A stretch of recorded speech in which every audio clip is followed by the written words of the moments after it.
ඔබට බණහන්ඩත් සංසාරේ මොකද තියෙන්න ඕනි? පුරුද්දක් තියෙන්න ඕනි. මේ බණහන පුරුද්ද ඔබට ඊළඟ ධර්ම දේශනාව අහනකොට උපකාරයක් වෙනවා. ඒ දැන් මේ නිදි මතර ඉඳ නොදී වීරියෙන් උත්සාහයෙන් කැපකිරීමක් කරන්න ඕනේද නැද්ද මේ බණපද අහන්න? එහෙම තමයි. වෙලාවකට මේ හිත කාමයෙන් යට වෙලා යනවා. වෙලාවකට මේ හිත ගැටෙනවා. දැන් දවල් දානින් පස්සේම ආසාවෙන් මේ වාඩි වෙලා බණ අහන්න ලෑස්තිලාද? නෑ, නිදිමත එනවා. පොඩ්ඩ නැත්නම් නිදිහිලා වැටෙනවා. ඇයි වෙහෙසයි මහන්සි. ඒවා මැඩ පවත්තමින් යම්කිසි වීරියක් ඕනේද නැද්ද බණ අහන්න? ඕනේ. ඒවත් මැඩ පවත්තගෙන බණ අහනවා කියමුකෝ. එතකොට හිතෙනවා අද වහීද දන්නේ. අද මොනවා වෙයිද දන්නේ. ඔන්න හිත විසිරෙනවා, පසුතැවෙනවා. එක මොනවා හරි සැක සංකා එනවා.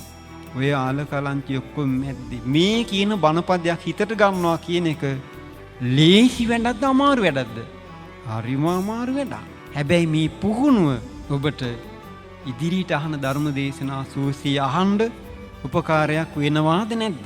ඒ නිසායි බුදුරජාණන් වහන්සේ වීරියට ප්‍රශංසා කරේ. අද වීරිය කරන කෙනාට සැපයක් ලැබෙනවමයි.